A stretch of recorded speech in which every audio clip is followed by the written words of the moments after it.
Sobat BK, selamat datang kembali di podcast spesial series dari POV BK. Karena setiap cerita punya sudut pandang. Oke, kali ini kembali lagi bersama aku, Novantia Eka Fitri, dan di sini bersama dengan narasumber kita yang sangat luar biasa. Nah, di episode kali ini kita kedatangan narasumber yang luar biasa, yaitu Davina. Teman-teman perlu tahu kalau misalkan Davina ini adalah mahasiswa berprestasi dari jurusan Psikologi Universitas Negeri Malang. Nah, Davina ini bukan hanya sebagai seorang mahasiswa berprestasi yang aktif di bidang akademik saja, namun dia juga aktif di bidang non-akademik. Nah, selain itu, Davina juga mempunyai concern besar terhadap isu-isu kesehatan mental. Oh my God! Wow! Selamat siang, Davina. Selamat siang, Tia. Oke, gimana kabarnya hari ini? Alhamdulillah hari ini kabarnya baik dan juga luar biasa dan juga happy banget sih bisa diundang di sini untuk sharing bareng BK FIP UM. Oke, alhamdulillah ya baik. Nah, Davina sendiri kali ini lagi sibuk ngapain sih? Kalau aku sendiri sih akhir-akhir ini sibuknya lebih ke magang ya, karena udah semester 7 juga, jadi ada magang wajib dari fakultas dan aku magang di bidang psikologi klinis di Puskesmas Pesanggerahan Kota Batu, seperti itu. Oke, jadi kesibukannya udah nggak ada kuliah ya, tapi sekarang Iya. lagi magang dan juga mahasiswa akhir. Berarti udah mulai skripsi nih Kak? Atau Iya, gimana? betul banget lagi skripsi juga. Oke, semangat ya Kak skripsinya dan juga Iya. magangnya. Terima kasih. Ya. Nah, oke teman-teman semua, dengan kedatangan Davina kali ini itu bukan tanpa sebab apapun. Nah, Sobat BK, bertepatan dengan Hari Kesehatan Mental Sedunia, kita bakal ngobrol tentang topik yang rame banget khususnya di kalangan mahasiswa. Topiknya apa sih? Topiknya yaitu mahasiswa kok brain rot. Nah, kita kali ini akan kupas tuntas soal brain rot, kemudian doom scrolling, digital demensia, sampai digital fetish, dan tentu saja kita akan mengupas bagaimana cara mengatasinya bersama dengan Davina. Till it's cool, just cool, into the mouth.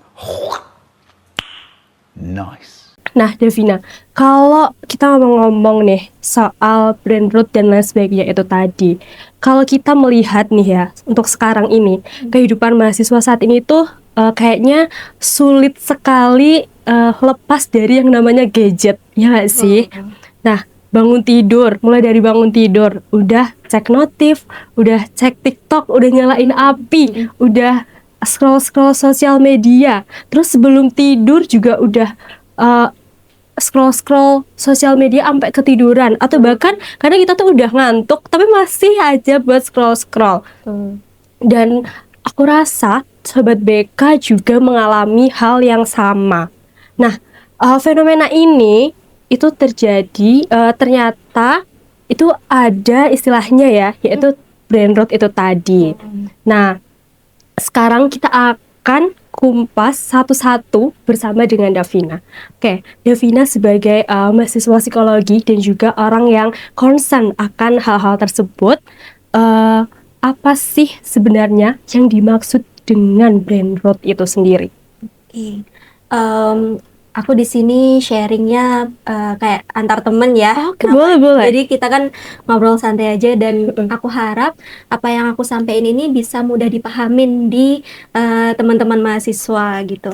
Oke, sejauh yang aku pahami terkait topik-topik ini sebenarnya menarik banget ya, karena aku sendiri juga mengalami semuanya itu. Nah, untuk brain rot sendiri itu sebenarnya istilah yang tren banget di Gen Z kita dan juga Gen Alpha.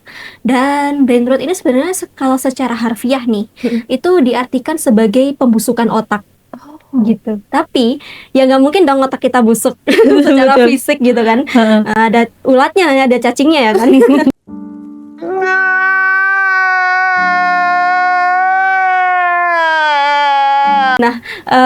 Tapi brain rot sendiri itu bisa diartikan sebagai penurunan fungsi dari kognitif kita. Jadi penurunan cara bagaimana kita itu berpikir.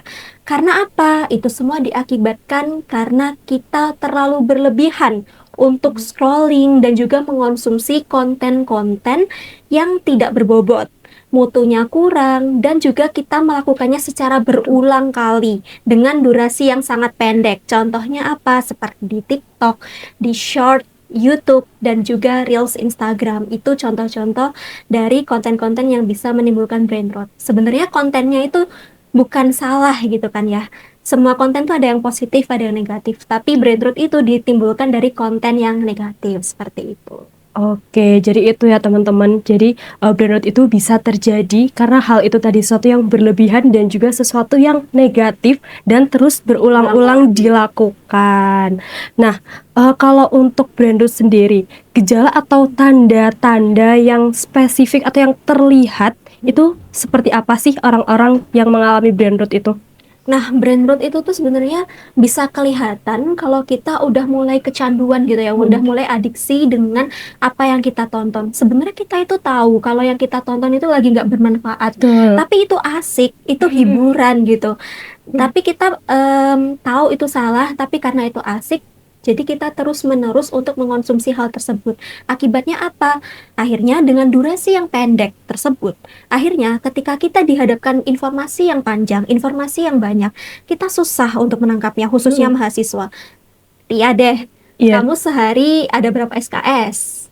Kalau sekarang sih cuman 4 ya. Ya, 4 SKS.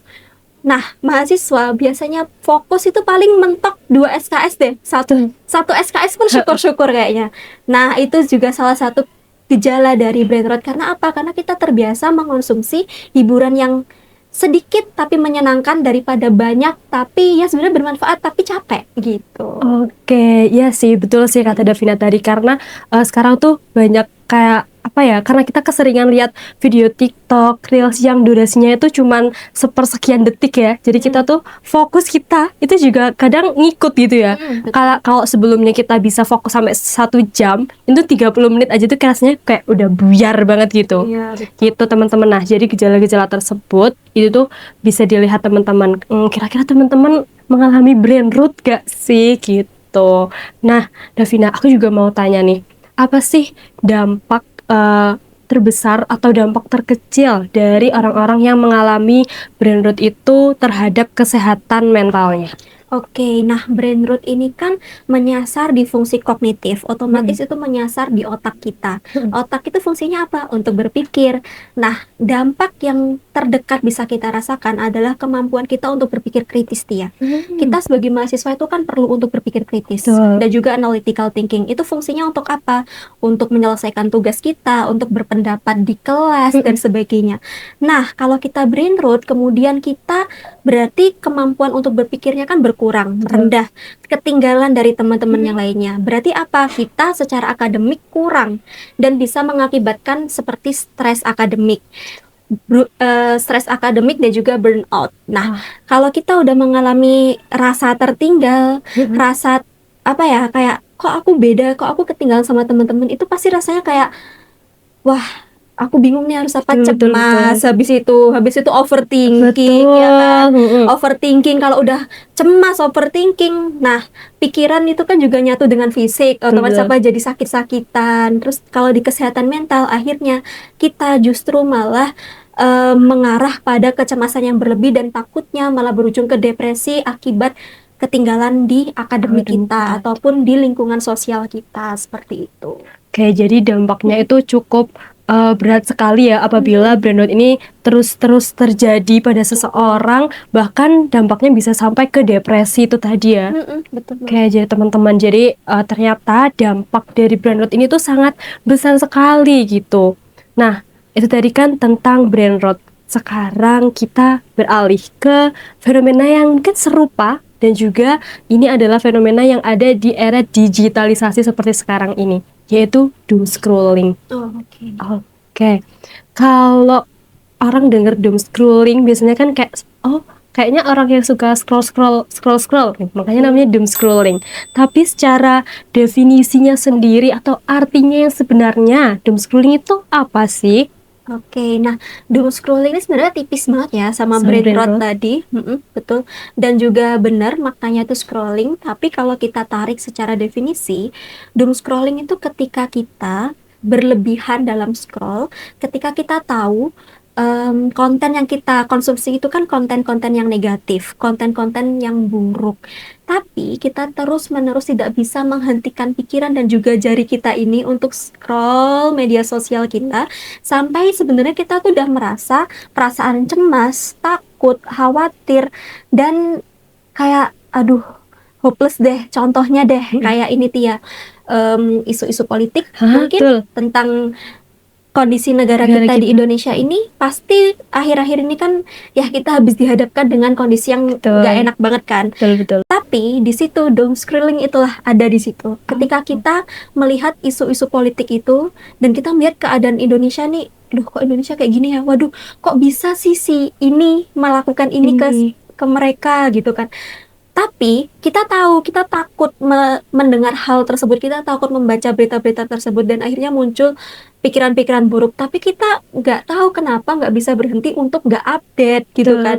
Kayak wah ini gimana nih Indonesia emas apa cemas nih? Nah kayak Betul. gitu. Itu doom scrolling. Jadi kita tuh nggak bisa berhenti ketika kita sudah memiliki perasaan yang sebenarnya takut, cemas terhadap berita yang kita konsumsi seperti itu. Oke, jadi itu kegiatan yang mungkin banyak sekali ya dari teman-teman itu yang sebenarnya termasuk dalam orang-orang yang doom scrolling, tapi mereka itu nggak sadar karena itu sudah jadi kebiasaan mereka mungkin ya, kayak scroll terus. Apalagi kalau misalkan ada isu-isu yang hangat gitu, pasti teman-teman itu banyak kan yang sampai lupa waktu dan akhirnya mereka terus-terusan untuk scrolling seperti benar. itu.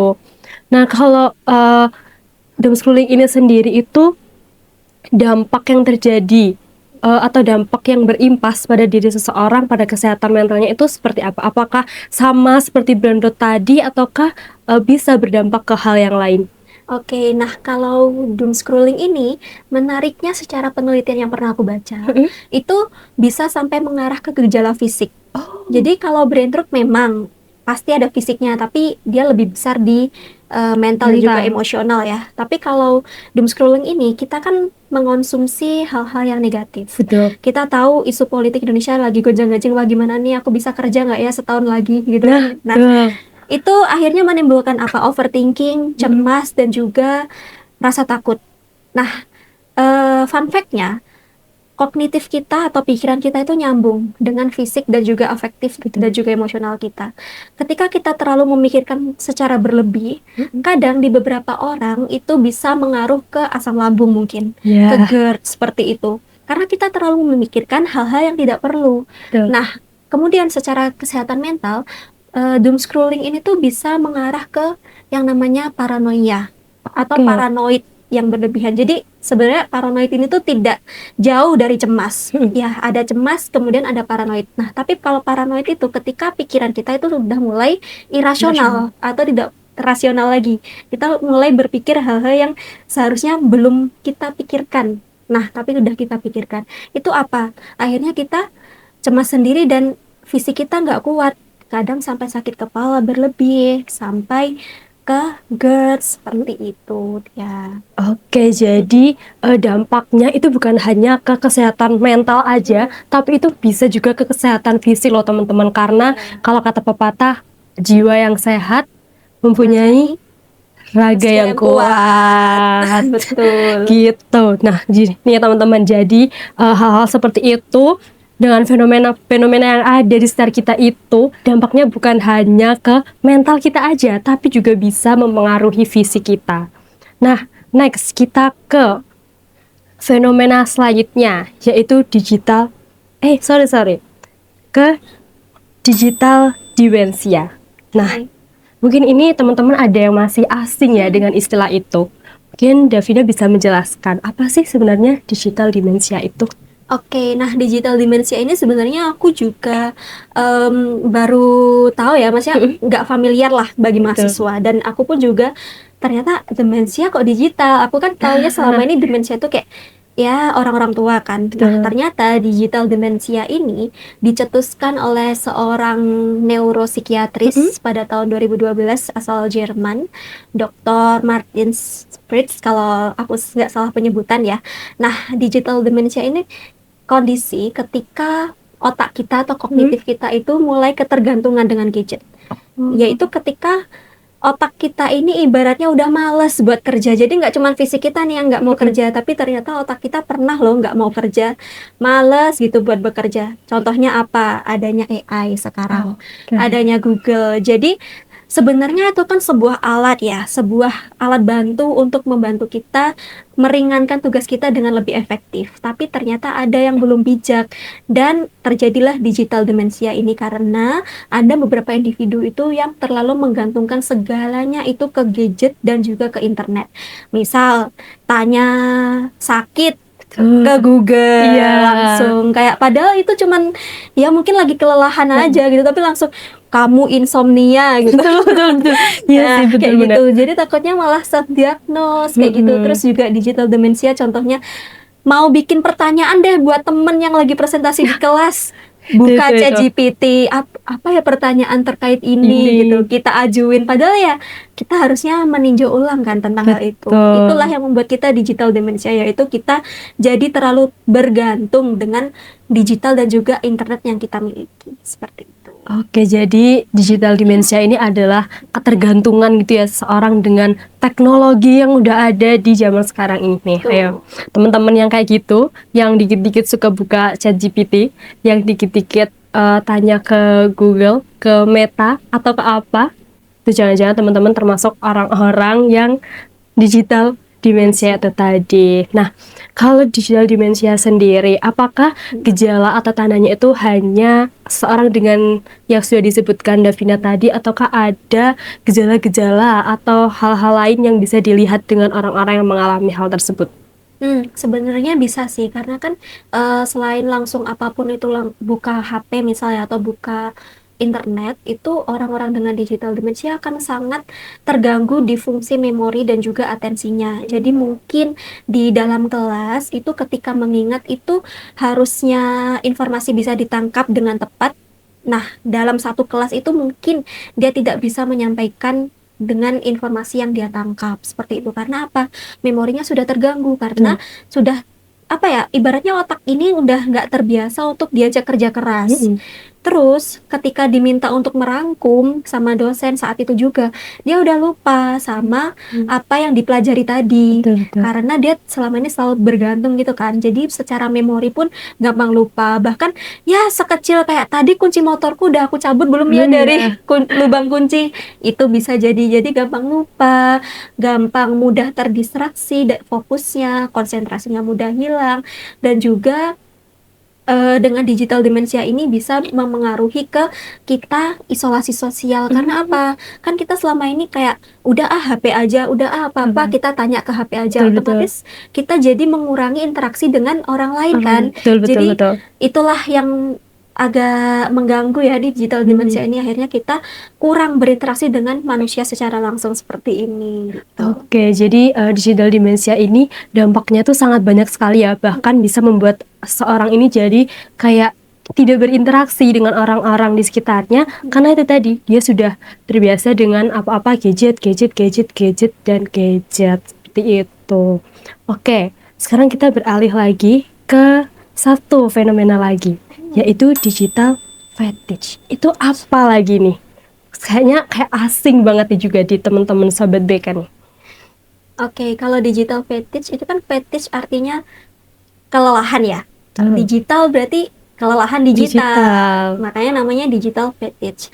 Nah, diambil dari penjelasan sederhana itu tadi, berarti digital fetish itu ketika seorang individu itu sudah mulai lelah secara fisik maupun emosional dengan konsumsi dia selama ini di layar digital dan juga internet. Jadi udah dari tadi kan kita kecanduan gadget mulu. Kali ini adalah orang yang capek sama HP gitu. Oke, jadi ternyata selain fenomena-fenomena yang orang-orang yang kecanduan, ternyata juga ada fenomena di mana orang-orang ini yang udah kayak lelah sekali gitu ya dengan gadget ataupun HP HP.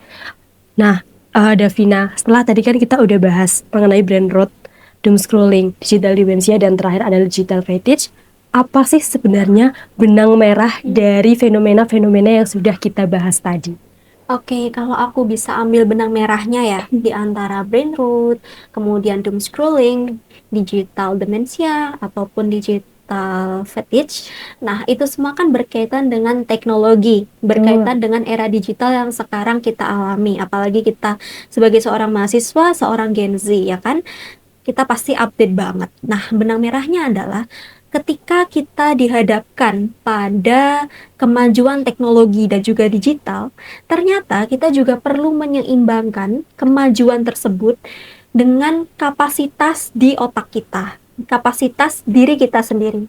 Karena kan yang menggunakan tetap adalah diri kita sendiri. Teknologi dan digital itu semua adalah alat bantu. Tapi yang regulasi diri kita sendiri, ya memang diri kita sendiri, betul ya kan? Betul. Nah, itu dia. Ternyata kita tuh dihadapkan dengan ketidakseimbangan itu.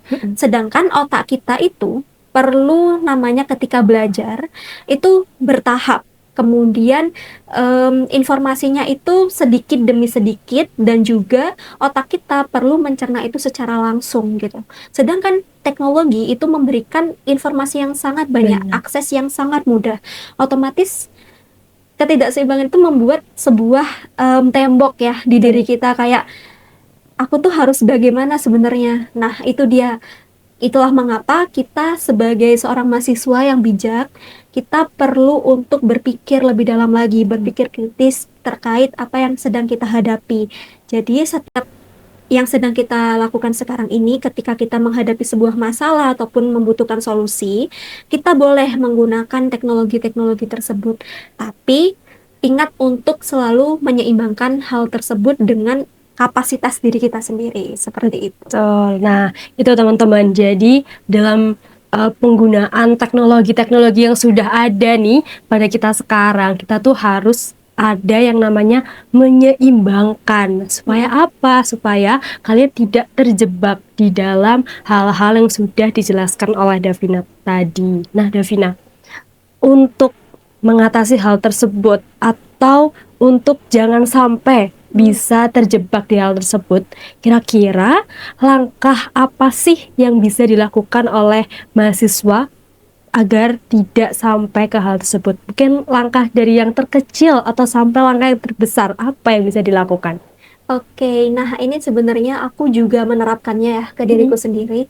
Jadi kan kita sudah mahasiswa nih ya, sudah dewasa juga, harusnya kita juga sudah bisa memikirkan apa yang terbaik untuk diri kita, ya kan? Itulah yang namanya konsep self-regulation, yaitu ketika kita bisa meregulasi diri kita sendiri di saat apa yang kita hadapi itu sedang banyak. Jadi kita tetap bisa bijak dengan hal tersebut. Nah, self-regulation ini sebenarnya ada langkah-langkahnya ya, mulai dari terkecil kata Tia. Kata terkecil itu kita kan sekarang sedang dihadapkan dengan HP, gadget, laptop, internet, media sosial, dan sebagainya. Nah, kita bisa mulai dengan kurangi dulu durasi penggunaannya. Jadi kita perlu tahu kita boleh main HP, kita boleh bermain internet, tapi sejauh apa sih yang boleh kita konsumsi, dan sejauh mana sih kita boleh melakukannya itu seberapa lama gitu kan.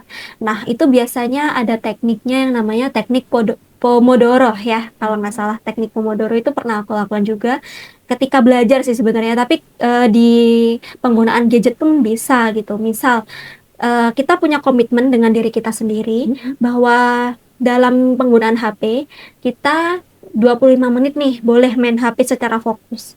Tapi sempatkan 5 menit kita untuk melihat dunia sekitar kita. Kita lihat daun-daun yang hijau, kita lihat langit yang biru, kita lihat orang-orang yang lalu lalang di sekitar kita sebentar aja. Itu setidaknya bisa merefresh otak kita. Kemudian setelah kita menerapkan komitmen itu dengan diri kita sendiri, kita boleh menggunakan HP tapi tetap ada waktu istirahatnya. Kita bisa kembali ke, aku bisa menyebutnya itu back to nature ya. Jadi kayak kita kembali ke zaman konvensional lah. Betul. Kita sempatkan waktu untuk baca buku. Oke, benar, sekarang buku e-book semua ya kan. Buku bisa dicari, artikel itu bisa dicari lewat internet semua, karena memang itu memudahkan. Tapi at least sempatkan waktu untuk kita benar-benar baca buku yang fisik gitu. Nggak usah buku yang berat kayak sejarah ataupun konspirasi ya, tapi kayak buku novel mungkin yang kita sukai, apapun itu, setidaknya kita bisa membaca satu bab atau beberapa halaman aja yang kemudian kita bisa menyimpulkan isi dari bab tersebut. Karena apa? Itu selain kita membaca, melatih atensi fokus kita, ketika kita menyimpulkan berarti kita bisa melatih kemampuan nalar dan juga memori kita, seperti itu. Kemudian selain membaca, menulis, karena kan selama ini kita ngetik, ya kan, jari-jari kita itu juga butuh motorik halus gitu kan. Jadi kita at least sempatkan waktu untuk nulis apapun itu, journaling, diary, kayak gitu. Kemudian ada tips lagi itu, kalau aku sih suka sempatkan waktu di weekend atau lagi senggang, olahraga apapun itu, karena olahraga itu ibaratnya adalah waktu otak kita itu bisa istirahat dan bisa kembali ke performa terbaiknya ya. Jadi apapun olahraganya itu pasti bagus, asal ya nggak berlebihan juga karena takutnya malah capek ke fisik.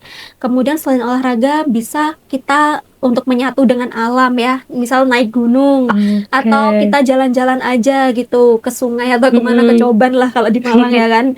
Nah kemudian yang terakhir itu kalau dari aku tipsnya adalah tetap ke durasi itu tadi sih. Oke. Duh teman-teman, itu langkah-langkah yang bisa teman-teman lakukan supaya teman-teman itu tidak sampai berada di fenomena-fenomena yang sudah kita bahas tadi. Banyak sekali loh hal-hal yang bisa dilakukan ya, mulai dari olahraga, terus juga bisa itu tadi yang timer itu, teman-teman tuh jangan cuman belajar aja ya dikasih jam. Biasanya kan teman-teman kalau belajar tuh dikasih jam segini gitu. Nah, bermain HP, bermain gadget itu juga bisa diberlakukan waktu tersebut supaya apa? Supaya seperti yang sudah disampaikan tadi, supaya seimbang nih teman-teman.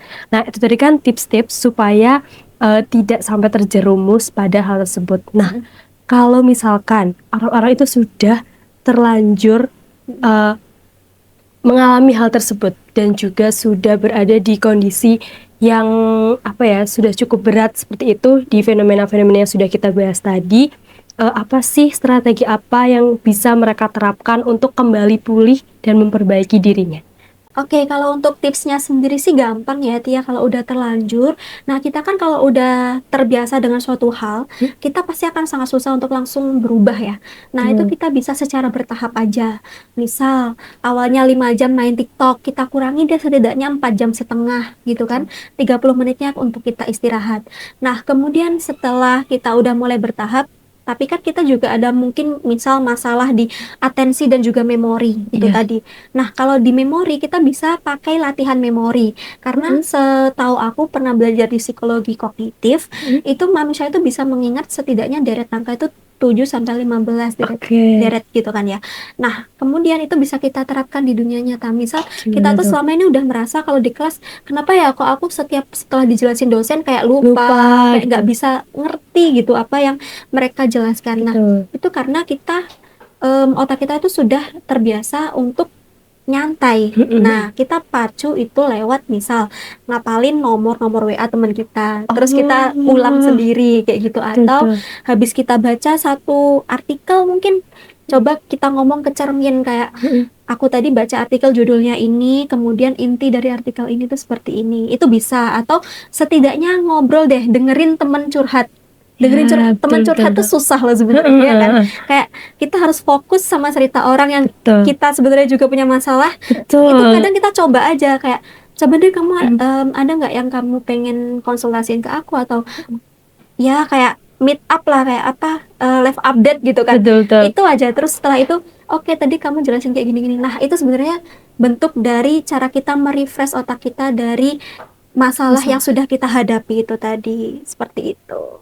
Oke teman-teman, jadi untuk Sobat BK semua yang sudah terjerumus ke dalam fenomena-fenomena yang udah kita sebutin tadi, itu langkah yang harus diambil.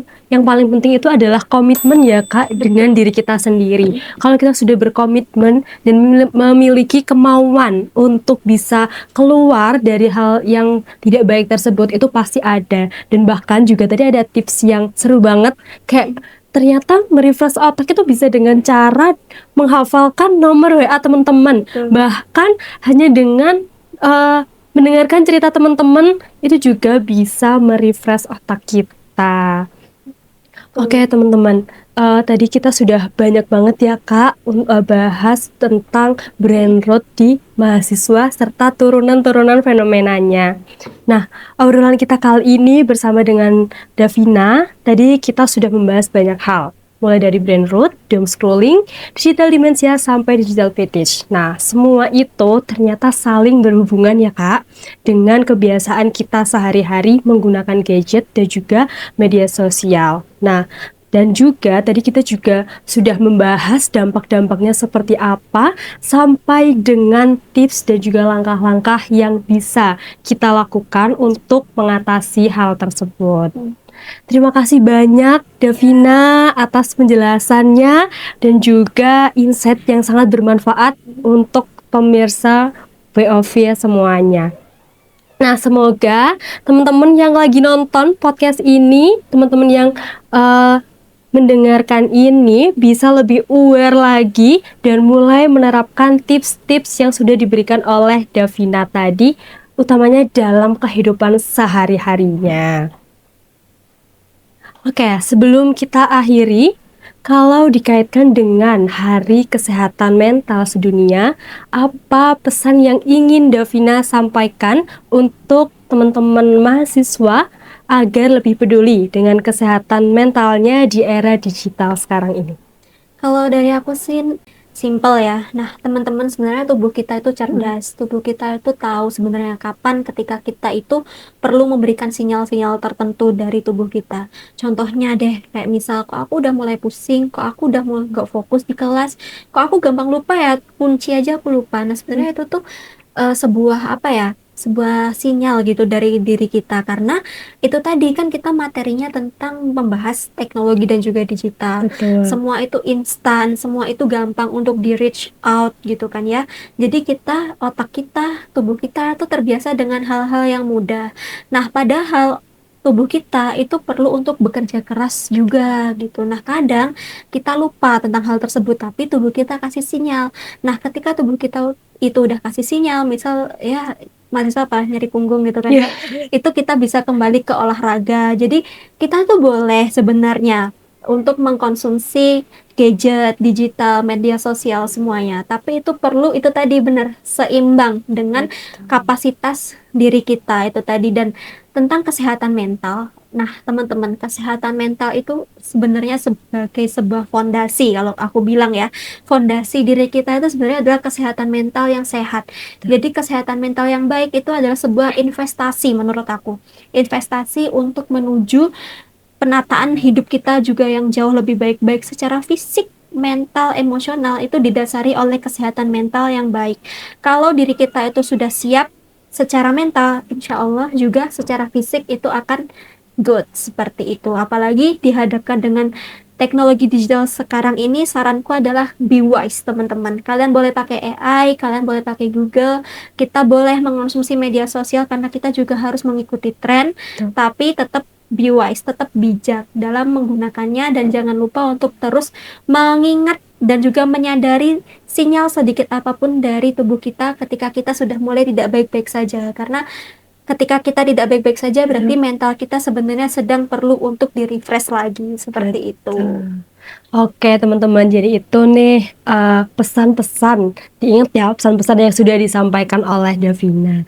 Oke, sekali lagi terima kasih Davina sudah hadir pada podcast kali ini, dan juga terima kasih untuk teman-teman pendengar yang sudah menyimak episode podcast kali ini. Jangan lupa untuk selalu jaga kesehatan mental kalian, bijak dalam menggunakan gadget, dan terus dukung diri kalian untuk berkembang menjadi lebih baik. Dan sampai jumpa di episode podcast selanjutnya, karena setiap cerita punya sudut pandang. Bye, terima kasih.